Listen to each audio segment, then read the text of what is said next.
여기는 긱점컨에서 구입한 미니 PC인데 살펴보도록 하겠습니다. 얼마나 좋은가요? 그러면 무엇을 얻을 수 있나요? 조금 오버클럭킹 할 수 있다면 어떨까? 그만한 가치가 있을까? 안에는 뭐가 들어있나요? 한번 살펴보죠. 윈도우즈 라이선스를 저렴하게 구매할 방법을 찾고 계신가요? 영상 설명 에디터를 통해 쿠키들을 확인하세요. TN20 코드를 사용하면 25% 할인을 받으실 수 있습니다. 페이페이나 은행카드 등 선호하는 결제 방법을 사용하세요. 주문으로 가서 키를 복사하세요. 나이세스를 활성화 설정에 붙여넣으면 완료됩니다. 이 라이선스는 윈도우즈 10이 있으면 윈도우즈 11로 무료로 업그레이드 할 수 있습니다. 아니면 윈도우즈 11 프로 키를 대신 구매할 수도 있습니다. 마이크로소프트 오피스 19 라이선스도 제공합니다. 동일한 코드 TN20을 사용하면 25% 할인을 받으실 수 있습니다. 아래 영상 설명에서 후키드.com을 확인해보세요. 따라서 이 제품의 모델명은 XD12 프로입니다. XD13 프로도 출시되었습니다. 그리고 저는 아주 곧 그 영상을 공개할 겁니다. 구독을 눌러주세요. 우리는 32기가의 램과 1TB SSD를 갖고 있습니다. 저걸 보세요. 3년 한정 보증. 그렇다면 맥미니보다 좀 더 나은 게 아닐까요? 저는 이런 애플 스타일의 영화를 좋아해요. 실제로 이것은 아래에 디자인되어 있습니다. 한기굴은 측면에 있습니다. 여기서 볼 수 있는 가장 흥미로운 점 중 하나는 이 특정 모델에서는 니캄이 모든 미니 PC에 탑재했던 SD 카드 리더를 실제로 제거했다는 것입니다. 그러니까 좀 부끄러운 일이죠. 그러니 잠깐 살펴보도록 하겠습니다. 모니터의 비자 플레이트입니다. 모니터 뒤에 부착하면 됩니다. 전원 어댑터는 FSP 제품인데 아주 좋은 브랜드예요. 120W 대매 케이블과 전원 코드의 두 번째 부분. 그러면 포트 선택을 살펴보겠습니다. 뒷면에는 USB 타입-4 포트가 두 개 있습니다. 따라서 이 제품은 초당 40GB의 속도를 자랑하며 디스플레이와 전원 디스플레이도 지원합니다. 그리고 우리는 이것들을 통해 전달을 진행할 것입니다. 마치 가짜 썬더볼트와 같아요. 썬더볼트와는 약간 다르지만 그게 전부입니다. HDMI 포트 2개, 2.5GB 랜 1개, 10GB USB 타입-A 1대, 2.0 USB 타입-A 1개. CC는 금속으로 만들어진 것 같은 느낌이 들어서 좋습니다. 그 이하의 DC가 한 구에 있습니다. 그리고 앞면에는 촛불 10GB의 USB 타입-A 포트 2개가 있습니다. 헤드 프런트와 마이크, 콤보 잭과 전원 버튼. 좋아, 시작해볼까요? 알겠습니다. 마이크가 꺼졌어요. 그러니 이 시점부터는 실제로 여러분에게 리싱크를 살짝 보여드려야겠습니다. 그러니 이 영상을 보셨다면 이것이 왜 그렇게 중요한지 궁금하실 겁니다. 저는 이게 효과가 없을 거라고 생각해요. 이혼한 일은 다음과 같습니다. 전원을 켜보고 얼마나 좋은지 확인해보세요. 이제 PC가 타졌고 보시다시피 작업 관리자에 있습니다. 인텔 12세대 i9-1 2900H를 볼 수 있습니다. 이 제품은 코어 14개, 스레드 20개, 램 32GB를 탑재하고 있습니다. 흥미로운 점은 이것은 DDR5가 아니라 DDR4라는 점입니다. 3200MHz SSD, 넥사워 NM7A1, 1TB. 실제로 그 특정 모델을 전해본 적이 없습니다. 하지만 젠 4에는 와이파이 UB와 폴라렉스 E 그래픽이 탑재되어 있습니다. 이제 서이뱅R23에서 간단한 손님 테스트를 해보겠습니다. 멀티코어. 이제 살펴보죠.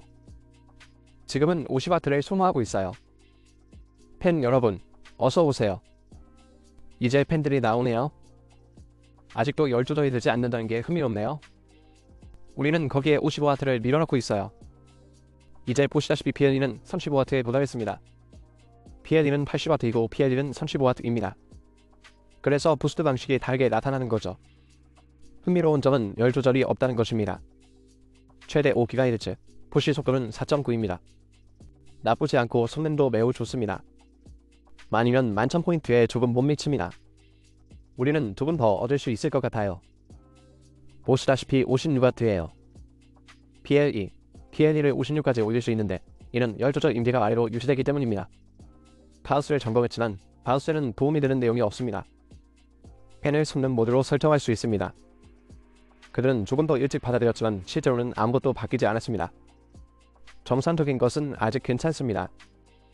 엑스튜어 및 고급 튜닝으로 가서 PLE 및 PLE 제한을 변경해 보겠습니다.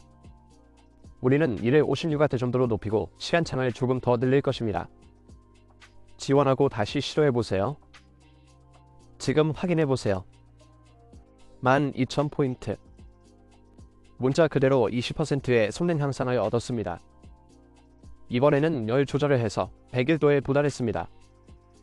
아직은 꽤 따뜻하지만 성능이 좀 더 좋아질 것 같습니다. 그래픽 성능과 우리가 얼마나 많은 그래픽 성능을 끌어내고 있는지 살펴보겠습니다.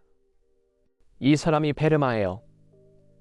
하지만 흥미로운 점은 PLE가 설정한 80W에 여전히 도달하지 못한다는 것입니다. 하지만 아직도 그보다 적게 밀고 있을 뿐입니다. 따라서 프레임 속도가 특별히 좋지 않습니다. 23프레임 GPU는 약 20W를 소모합니다. 게임용이라고는 할 수 없지만 안에 무엇이 들어있는지 살펴보면 또 다른 미친 아이디어가 떠오르네요. 보시다시피 상단에 MESS를 위한 작은 방열판이 있습니다.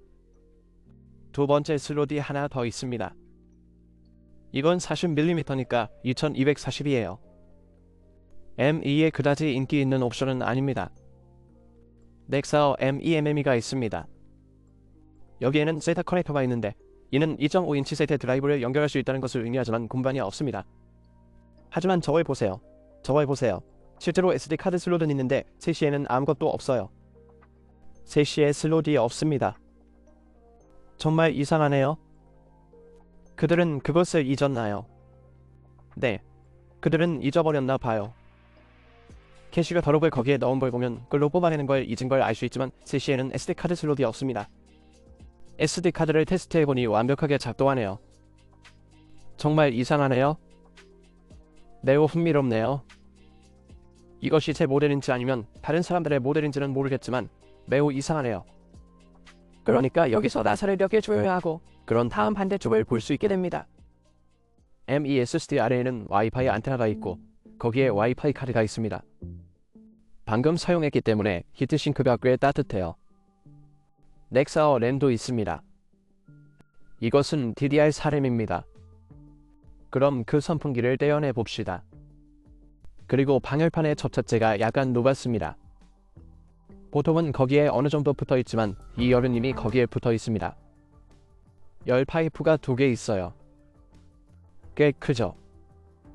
아래로 눌러주시면 CPU가 그 자리에 있게 됩니다. 주사위가 거기에 있어요. 모스페트의 전력 분급에도 약간의 냉각이 필요합니다. 저희는 프레임 바로 밖에 있는 PC에서 PWM 확장 기능을 얻었습니다. 그럼 PWM 신호를 연결한 다음 일반 120mm 펜을 실제로 부착해 보겠습니다. 이 PC의 손임을 조금 더 향상시킬 수 있는지 살펴보겠습니다. 효과가 있는지 살펴보죠. PWM을 연결해 보세요. 바로 펜텍스 T32예요. 정말 강력한 펜이에요. 이미 포함된 펜을 저 펜에 꽂아보겠습니다. BIOS가 이상하게 작동하지 않도록 펜 헤더가 있어요. 그러면 펜이 작동하지 않는다는 말이에요. 그러니 여기서 우리는 바이오스를 조금 속여볼까요? 전원과 HDMI를 연결합니다. 먼저 전원을 켠 후에 플러그를 꽂으세요. 전원 버튼을 누르세요. 보세요. 불이 들어옵니다. 불이 켜졌습니다. 그리고 우리는 부츠를 가지고 있습니다. 85와 105로 조금 조정해 볼게요.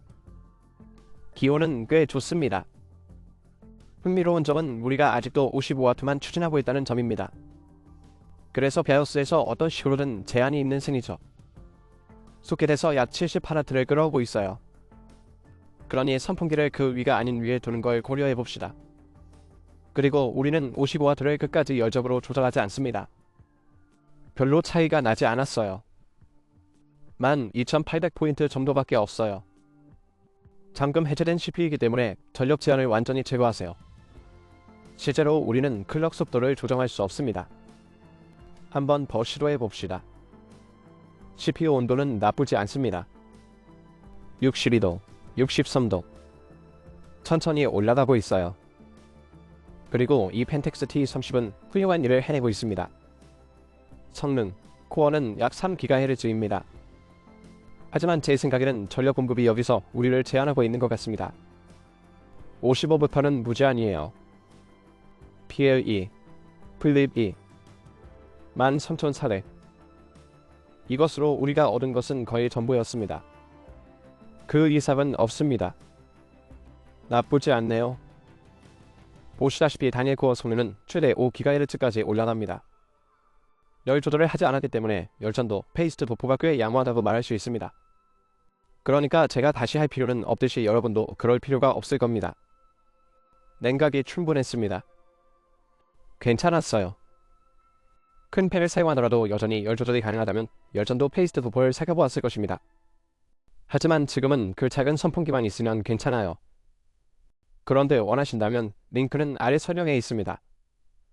방금 벤치마크를 확인해보니 써니베날 24에서 13,000동은 8코어 칩은 라이젠 7 프로 4750g 또는 라이젠 5700g CPU와 비슷한 수준입니다. 따라서 데스크톱 버전의 절반 수준의 성능을 발휘하면서도 성능은 동일합니다. 따라서 와트당 효율이 매우 좋습니다.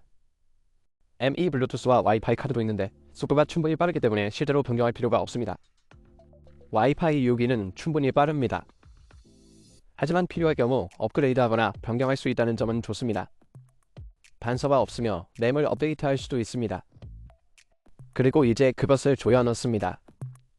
이 미니 PC의 디자인이 정말 마음에 들어요. 파라리 멋진 벌집 패턴이고 측면에 그립이 있는 점이 마음에 들어요. 패턴이 측면까지 계속되죠.